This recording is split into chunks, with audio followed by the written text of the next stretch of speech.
Qual é a sua história? A gente começa agora mais um programa da nova grade de programação da Web TV do Jornal NH. A gente acredita que todo mundo tem uma história para contar. Por isso, uma vez por semana, você confere um bate-papo descontraído com personalidades da região. Na semana passada, a gente falou com Luiz Fernando Rodenbusch, da Paranoia Produções, aqui de Novo Hamburgo. Agora, ainda seguindo na vibe da arte, o nosso convidado é um cara que costuma ser conhecido como Herta, mas hoje ele está aqui como Carlos Alberto Klein. Tudo bem, Betinho? Tudo bem, graças a Deus. Muito obrigada por ter aceitado o nosso convite, é um prazer te ter aqui com a gente. Primeiramente, eu agradeço o convite, né? Que bom. É muito bom estar aqui. Eu não vou fazer entrevista em alemão, porque não vai dar. Não vai dar. Não vai dar. Pode responder em alemão, se tu quiser. Posso. Depois a gente faz uma legenda, alguma coisa. Sem Temos problema. um colega aqui que fala muito bem alemão, depois a gente pode dar uma traduzida. A gente faz o traduzimento, né? Isso, traduzimento aqui, né? Ao vivo. A Né? Herta ia dizer. Betinho, eu queria começar. Eu queria que tu me contasse um pouquinho. O pessoal te conhece, é claro, por ser, enfim, diretor da Curto Arte, né? De Dois Irmãos. Mas eu imagino, eu sei, que tem muito mais história aí por trás, né? Eu queria que tu me contasse como é que foi a tua infância e o que te levou nessa tua, nem tão longa assim, trajetória, porque tu também não é tão velho assim, né? A te tornar a pessoa que tu é hoje. E até a construir a famosa Herta, né, também. Então, na verdade, eu sou natural de Dois Irmãos, né? A família, ela vem do Morro dos Bugres, do Pugapeste, famoso Morro dos Bugres. A gente tinha uma família tradicional de imigração alemã, da questão assim, uma família muito pobre, 9 irmãos, né? Eu já nasci em Dois Irmãos, né? Ainda Dois Irmãos era pertencia a Santa Maria Derval, Morro Reuter, Dois Irmãos e a família. E era muito interessante porque a gente não tinha muita coisa para ser feito na cidade, né? A gente tinha poucas atividades. Ou era futebol, jogar goleirinha de pé descalço, né? Ou na escola fazia aquela questão teatral, enfim, não tinha muitas ações. Eu sempre digo, uma coisa que sempre fica na memória são os corais, quando a gente podia cantar, a gente mal sabia cantar, mas a gente cantava, né? E tinha as novenas, então tinha pouca atividade. Então o Betinho, na verdade, vem de uma infância simples, muito simples, né? Hoje a gente diz da tecnologia, né? O que nós tínhamos para comer durante o dia era subir no pé de bergamota, comer bergamota, né? Ou comer laranja durante o dia, ou pegar milho dos vizinhos, né? Isso não pode falar muito, né? Os vizinhos, daí cozinhavam. Você não conta quem eram os vizinhos. E aí a gente cozinhava um panelaço de milho, né? Então se reunia na rua, porque a rua ainda não era calçada, Sim. Então se sentava na beira da rua, né? E na época era milho. Possível fazer isso também, Era né? possível, era muito bom. Então esse é o Betinho assim de Dois Irmãos, né? E como todo mundo começa muito cedo a trabalhar na fábrica calçado, né? Com 12 anos, na época era permitido. Então se começa muito cedo. Sou do tempo que a gente tinha que dar todo o dinheiro em casa, que a gente recebia como salário. Né? Então todo mundo dava todo o dinheiro em casa. Até os 18 anos. Então, quando chegava aos 18 anos, o sonho era... Agora é meu. Agora não, e não ficava com tudo, tinha que pagar pensão. Aí pagava a pensão, né? E era tudo teu quando tu saía de casa, né? Então, ia sair de casa, né? Mas era muito bom, sabe? Sou do tempo que o pai... Nós tínhamos um horário de almoço, que era o meio-dia, né? Tinha que estar ao meio-dia para almoçar. E se chegava atrasado, tu tinha que esperar todo mundo almoçar para depois almoçar. O pai sempre puxava o Edwin Klein, eu sempre digo que é muito importante saber de onde a gente vem, quem a gente é. E o meu pai sempre puxava a reza, né? Bem na hora do meio-dia, então tinha que antes rezar, agradecer. Mais simples que era a reza, mas era importante, porque ele sempre dizia de onde vinha o nosso alimento, né? E isso é muito importante. Hoje a gente percebe que não há mais esses pequenos valores, né? E isso se respeitava muito, né? E graças a Deus a gente passou por isso. E hoje dizem assim, mas trabalhar nunca fez mal a ninguém. Claro, a gente tinha suas dificuldades, né? Como muita gente, estudar e trabalhar e ao mesmo tempo e construir a tua vida e proporcionar isso. Isso nesse meio tempo não era muito fácil, né? Nunca foi, né, Nunca. Betinho? É porque as pessoas trabalhavam muito, né? Sempre, né? Não é só agora. Às vezes eu acho que as pessoas têm essa ideia, assim, de que agora se trabalha muito, a gente se estressa muito, mas naquela época também, né? Sempre se trabalhava, né? Eu sempre digo que a mulher tem um fato histórico muito importante na nossa imigração alemã. A mulher, como todos os tempos, ela sempre trabalhou demais. E se tinha muitos filhos, né? Por exemplo, não era 1, 2, 3 filhos. Não Hoje é um. nunca, né? Tu tinha 8, 9, 10, 13, 14, 7 filhos. E o que acontecia? Tu trabalhava em casa, tu tinha que alimentar essas crianças, tu tinha que lavar roupa, não tinha máquina de lavar roupa, tinha o tanque de lavar roupa, né? Tudo na mão. E eles trabalhavam muito e a gente entrava nessa roda. Eu, por exemplo, com 7, 8 anos de idade, por incrível que pareça, eu já cozinhava para os meus irmãos que estavam indo na fábrica. Nossa. Tinha um fogão a lenha, então tinha que fazer o feijão, tinha que fazer o arroz, tinha que fazer a carne de panela. Então isso era uma escadinha, mas essa responsabilidade não era só de uma pessoa. Né? Todos Todo mundo entravam tinha. nessa... Ou lavava a louça, ou secava a louça, ou fazia comida, ou fazia isso. Uma série de distribuições de funções para a coisa funcionar. Não funcionar. Assim, né? E não tinha aquela coisa, eu não vou fazer, ou eu vou fazer depois. Não. Você tinha essa compreensão, então, na tua visão, assim, de que, poxa, tu era uma parte importante daquela família ali também, para poder fazer com que a coisa fosse para frente, assim, né? Sem dúvida. Eu acho que isso sim, desde a construção financeira, do equilíbrio financeiro da família, ter essa consciência de nunca gastar mais, né, daquilo que se recebia, e ao mesmo tempo de ser uma união familiar, onde um ajudava o outro, onde se tinha o domingo sagrado da família, onde se tinha a questão religiosa e a questão do trabalho, enfim, era realmente uma construção familiar, né? Esse equilíbrio tinha, né? E isso às vezes a gente sente falta um pouquinho, né? Pois é, isso que eu ia te perguntar, assim, na tua visão, tu vendo as coisas como estão hoje, tem muita coisa que é diferente, tem muita coisa que ainda é bem parecida, especialmente aqui na nossa região, que tem essa questão da imigração alemã muito forte ainda, né, ainda hoje. Mas tu tens, assim, não sei qual é a tua opinião a respeito desse assunto, assim, mas tu achas que talvez esses valores familiares, essa coisa da união, de ter uma hora para todo mundo comer junto, para conversar, para a gente, né, estar mais perto, saber o que está se passando na vida de cada um também, tu acha que isso se perdeu um pouquinho ou ainda se mantém? Eu acho que sim. Eu sempre digo assim que eu sou a favor da tecnologia, né? Eu acho que o mundo hoje ele respira e nós não vamos poder querer que um jovem ele não vá a um computador, ele não vá a um Face, ele não vá a buscar a tecnologia, ele não vai buscar a universidade no nosso tempo. Por que é que ia fazer universidade? É difícil, sabe? Não, a gente não tinha essa visão, mal se conhecia Novo Hamburgo, Porto Alegre, então nem pensar. Mas eu também acho que se pode fazer isto com alguns valores. Por exemplo, tu vai almoçar com a família em casa, tu não precisa estar com o celular ligado. Sim. Tu tem que ter uma hora da família. Tu vai tomar um chimarrão com a tua esposa, tu pode desligar o teu celular. Não fica ali o tempo todo, tu não precisa ficar o tempo todo, né? A criança ela pode continuar jogando futebol e ao mesmo tempo brincar no computador, né? Ela pode subir num pé de bergamota, comer uma bergamota com o pai ou com o irmão. tirar uma foto da bergamota e postar no Instagram. Pode, por que não, Por que né? não? Olha que bacana, eu tô aqui embaixo de um pé de bergamota. Aliás, eu fiz isso faz 2 semanas atrás, eu estava sentado em Dois Irmãos num comércio, esperando o comércio abrir, e eu estava sentado na calçada. E eu tirei uma foto minha própria e postei. Uma coisa que me lembrou a minha infância. Eu esperava horas e horas sentado depois do almoço na calçada para poder entrar na fábrica calçado para trabalhar. E ali surgiam os bate-papos. Então eu acho que atrapalha um pouco, sim. Mas eu acho que também é um pouco da falta de discussão de poder misturar esses valores da tecnologia, dos tempos modernos, de lembrar do passado, né? Eu gosto sempre de dizer, a gente não precisa viver o passado, mas a gente não pode esquecer do passado. E a gente tem que sempre lembrar que nós temos que olhar para frente, né? E temos que fazer história também, né? A gente não pode parar, não, a gente tem que fazer história, né? A gente tem que poder olhar lá na frente de 2020, o que nós fizemos em 2015, né? O que aconteceu, seguir. Mas a gente não pode esquecer também que tinha valores, que tinha toda uma dificuldade, que se trabalhava muito. Nada vem de graça, né? Sim. Eu acho que isso a gente tem que ter sempre essa certeza de que hoje em dia tu compra um produto e em menos de meio ano tu substitui aquele produto. Tu não acaba nem apreciando ou curtindo aquilo que tu mesmo, o prazer, conseguiu adquirir, né?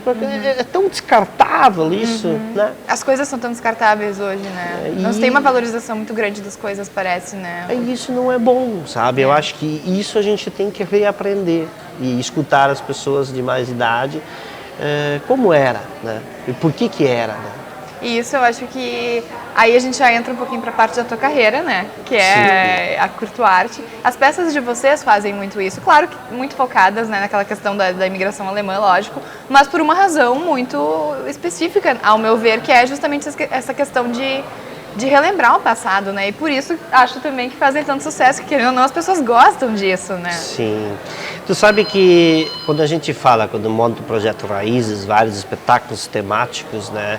Todos eles têm como um pano de fundo algo, uma história ou uma personagem que se buscou dentro daquele contexto para ele se reunir num processo de trabalho. Perfeito. Mas, ao mesmo tempo, todos, se for parar para pensar, mesmo não sendo da imigração alemã, acabam vivendo um pouco daquela história. Sim. Né? Se você vai a Porto Alegre apresentar um espetáculo nosso, tu começa a falar do êxito rural. Quem não viveu o êxito rural? Né?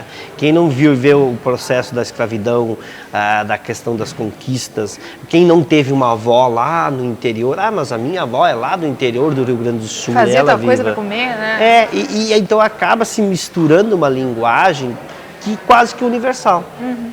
Mesmo que ela tenha como pano de fundo uma história da imigração alemã, mas ela acaba. O italiano muda o sotaque, né? Muda alguns costumes, mas a nona é a mesma coisa que a oma. Sim. Né? São coisas muito, muito iguais, muito parecidas, né? Então isso é muito bom, né? De conseguir trazer isso para o palco e fazer com que as pessoas sintam isso, né? E até um tempo atrás isso era meio complicado, né? As pessoas diziam assim, mas vocês querem gozar dos alemães, vocês brincam com os alemães. Eu dizia, não, bem ao contrário. É uma homenagem, fala, né? Porque, poxa, eu falo muito de mim nos meus espetáculos, né? Falo muito da minha avó, dos meus avós, dos meus pais, do meu vizinho. E eu acho que o Brasil não se conhece. Esse é um grande problema que a gente não consegue desenvolver muitas vezes um processo cultural. Nós somos muito pobres no Brasil todo em fazer com que a gente consiga fazer intercâmbios culturais para o Brasil se conhecer. Nós não temos projetos, né? É muito pouco, né? É muito pouco. O que viveu a Bahia, o que viveu o Rio, o que viveu São Paulo, o que viveu... A gente sabe aquilo das histórias da escola. Né, que também não foram muito aprofundadas, né? Não, e também não muitas vezes verdadeiras, claro. Assim, no sentido cultural, né? Uhum. Uma coisa é tu me dizer que tu usava um chinelo de madeira, de tamanco, que não tinha pé nem direito nem esquerdo. Tá, mas o que é um chinelo tamanco de madeira, né? Isso a gente não aprendeu na escola. E tu poder comentar isso, acaba dando uma riqueza muito grande naquilo que tu acaba querendo passar como vivência mesmo, claro, né? Com certeza. Isso é muito bom. E tu diria que foi nesse espírito, digamos assim, que surgiu então a Curto Arte? Com certeza, eu acho que a Curto Arte ela surge num momento muito importante. Em 1992, quando a gente inicia, a gente aliás está fazendo, esse mês é 23 anos de Curto Arte. Parabéns. Né? Obrigado. Né? E a gente quer agradecer a todas as pessoas que nos acompanham, enfim, que vão aos espetáculos, né?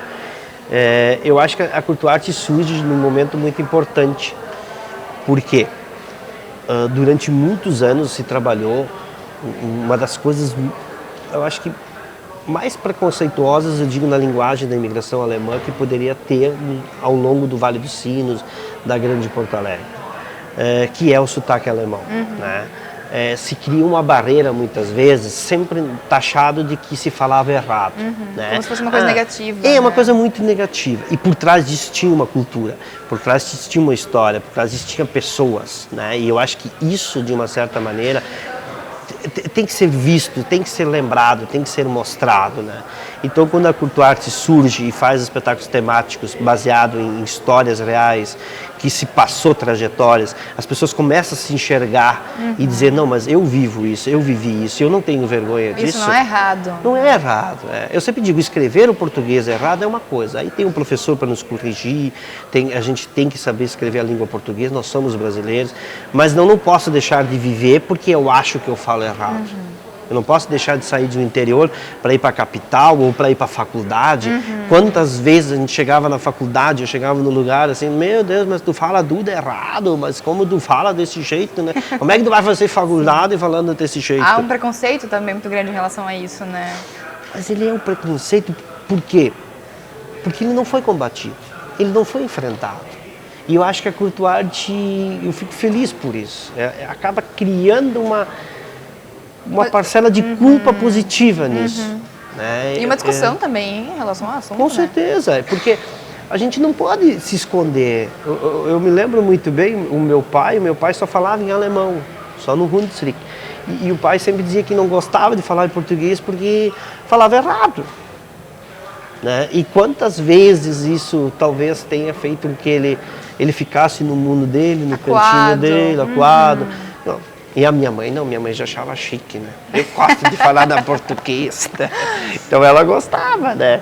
E o meu pai xingava ela em alemão, né? Lass mal nose da, Brasilianer sprechen, du kannst schon nicht richtig sprechen, né? Então era aquela discussão, né? Não fala em português que tu não sabe falar direito, né? E eu acho que isso a gente faz parte de um processo histórico que, graças a Deus, que bom que ele existe, né? E eu acho que isso é muito positivo, né? Acho que isso se constrói num momento muito importante da cultura, né? E hoje eu defendo muito isso. Fala da tua aldeia, fala do teu povo. Às vezes tem dramaturgos, às vezes tem pessoas de teatro, ou da música, ou da dança, danças folclóricas. Vamos dançar, nada contra, né? Mas vamos dançar o axé, vamos dançar isto, dançar aquilo. Tá, mas vocês já dançaram, já pesquisaram uma dança folclórica alemã que fale da tua cidade, uma coreografia? Não fizemos. E muita gente quer saber da tua vida, da tua cidade, Você olha muito para fora, né? E pouco para dentro, né? E por que não falar da nossa aldeia, do nosso povo, das nossas raízes, né? E eu acho que isso, mais do que nunca, ele é um compromisso que nós temos, né, com a sociedade, de mostrar quem nós somos, afinal. Né? E não temos vergonha disso, né? Nós temos muitos valores para isso, nós temos muita riqueza para isso, né? Uma cidade que não tem museu não é uma cidade.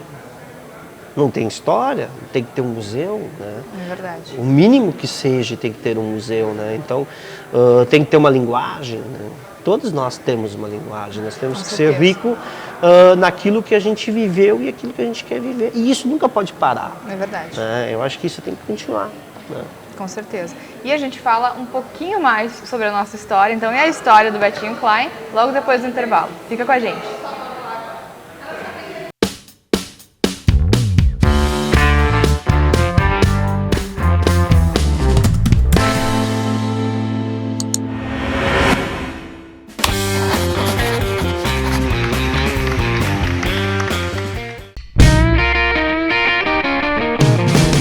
Novos programas, novas vinhetas e muitas informações. Na nova grade de programação da Web TV do Jornal NH tem esportes, saúde, entretenimento, debates e notícias para você viver melhor e ficar por dentro de tudo que é destaque na sua região. Tudo isso com atrações ao vivo e gravadas que podem ser acessadas no site do Jornal NH todos os dias. Assista e dê sugestões nas nossas redes sociais e também no WhatsApp pelo número 9362-0051. Desde 1957, aprendemos a fazer. Fazer diferente, fazer de novo se for preciso. Nossa missão é promover o desenvolvimento das comunidades onde atuamos. Se somos líderes em 54 municípios, é porque vivemos a realidade de milhões de pessoas. Somos assim, conectados, comprometidos, atuantes. Somos multiplataforma. Somos o Grupo Sinos.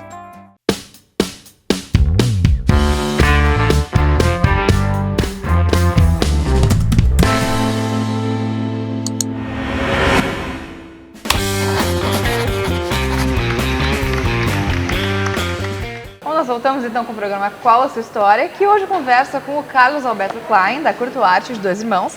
Betinho, nós falávamos antes da nossa pausa aqui, do nosso mini hiato, sobre a importância de resgatar as raízes, né, da nossa sociedade, assim, culturalmente, hoje em dia. E agora eu gostaria que tu falasse um pouquinho mais especificamente sobre as pessoas, assim, o que tu acha que é de extrema importância que as pessoas tenham hoje em dia, uma característica em particular? Pois é, eu acho que as pessoas hoje em dia, a primeira coisa eu acho que as pessoas têm que parar um pouco, né? Eu acho que as pessoas têm que parar para pensar um pouco do que a gente está vivendo. Eu acho que é uma situação muito delicada quando a gente conversa com as pessoas. O que mais se escuta, eu não tenho tempo. Sim. O meu tempo está preenchido, o meu tempo está lotado, o meu tempo está... E aí, às vezes a gente para pensar, será que é a falta de tempo ou será que é um processo de organização pessoal? Né? E falando culturalmente, que é a minha área, nós ainda vivemos no Brasil uma das coisas mais difíceis que a gente possa dizer, que a gente acaba fazendo com que a cultura tenha que ter um desenvolvimento cultural através de projetos de lei e não de formação de plateia.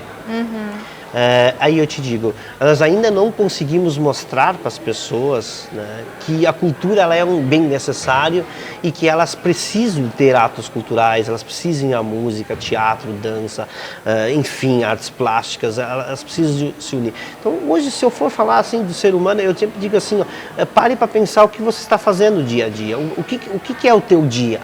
Que é a tua vida, né? Porque muitas vezes a gente diz assim, nossa, eu faço tanta coisa, isso, aquilo. Aí quando tu vai olhar bem assim, tu passa o ano inteiro, né, fazendo exatamente a mesma coisa, do início de janeiro a final de dezembro. Aí você chega no final de dezembro ali, tu vai fazer exatamente a mesma coisa que tu fez no ano anterior. Acaba não viajando, acaba não conseguindo parar para pensar, para conversar e principalmente essa coisa do ato em família. Mas eu acho que já melhorou também. Sim. Eu acho que... Há que se reconhecer isso também, né? eu acho que já se teve assim uma coisa que as pessoas estão parando um pouquinho e não buscando tanto o material, mas também buscando a família, buscando um pouquinho esse processo. Eu acho que nesse sentido melhorou, graças a Deus vem melhorando.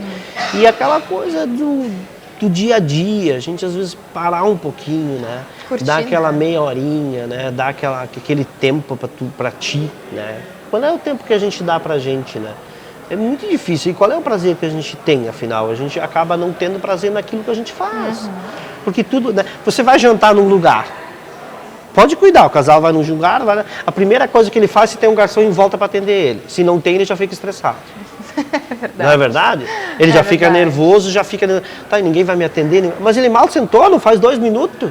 Ele nem conversou com a esposa na frente ainda. É uma pressa muito Cadê o garçom? Coisas, né? Então, sabe, senta, aprecia, calma, conversa.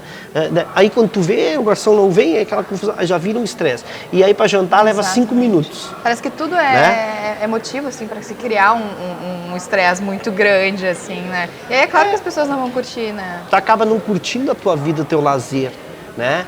É aquela coisa, vamos sair hoje para passear às 10, mas às 2 eu tenho que estar em casa. Como assim? Pois é, então sabe, mas tu não saiu ainda. Então, mas às 2 eu quero estar em casa. Por que a preocupação? Às 2 eu quero estar em casa. Mas vamos sair, depois a gente discute que hora a gente volta. Então, eu diria que eu acho que o ser humano tem que parar um pouco, né? Eu acho que ele tem que se desacelerar e curtir e viver o prazer um pouco mais, né? Aquela coisa da tranquilidade, né? Eu acho que isso falta muito, né?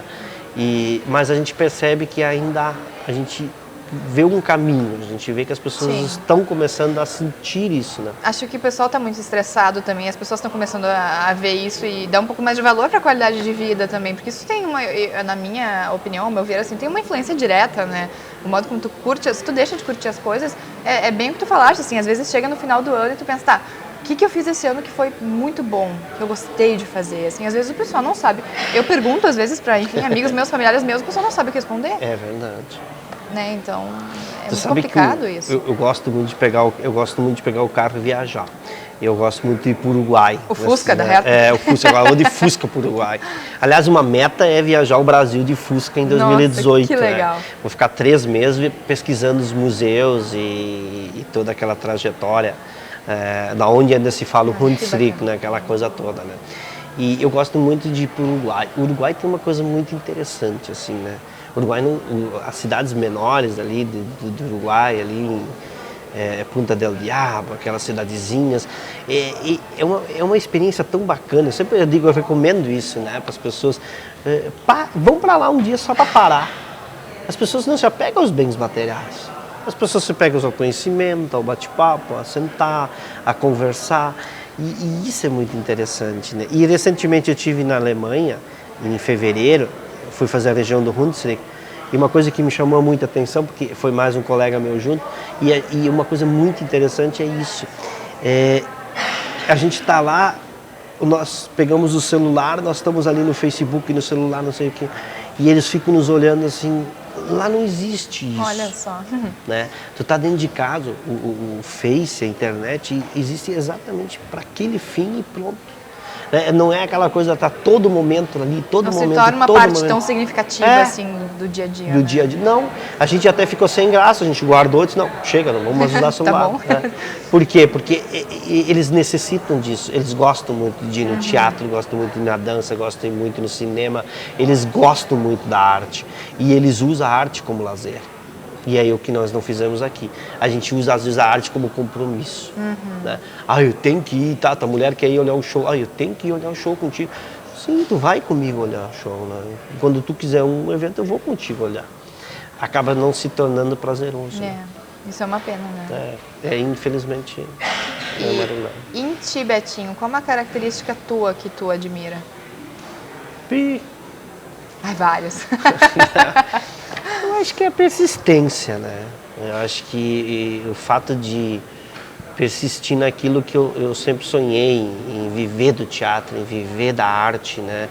De fazer as pessoas entenderem que isso é uma profissão, de fazer as pessoas entenderem que é possível. A minha família era muito contra, porque a gente vivia num processo comum, um sistema comum, né? Vai trabalhar na fábrica, traz o dinheirinho e vai trabalhar e eu entendo isso, né? Eu entendo perfeitamente esse bloqueio que se tinha, receio, né? né? Porque, pô, hoje ainda a gente diz assim, pô, tu vai trabalhar com música, tu vai trabalhar com teatro, tu vai trabalhar com isso. E ainda parece que é muito difícil, e há uma resistência, né? E é preciso realmente, acho, muita persistência para seguir nessa área, né? Então eu acho que o que eu mais valorizo em mim, a minha pessoa, é a persistência e é achar um caminho, né? Eu acho que a gente precisa achar um caminho.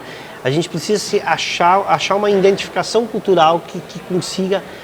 não adianta eu querer fazer Shakespeare, por exemplo, não adianta eu querer fazer espetáculos de poesia, eu tenho que achar a minha linguagem, né? Eu acho que isso, eu por insistir nessa linguagem, né, eu acho que a maior característica é a persistência mesmo, né? E eu vou continuar, né? Mesmo que eu sempre estou na rua, às vezes, cantando, né? E as pessoas, lá vem o Betinho cantar. Eu disse, olha, não adianta pedir para eu parar, porque eu vou cantar. Mas tu canta muito mal, por isso mesmo, eu quero aprender a cantar. Né?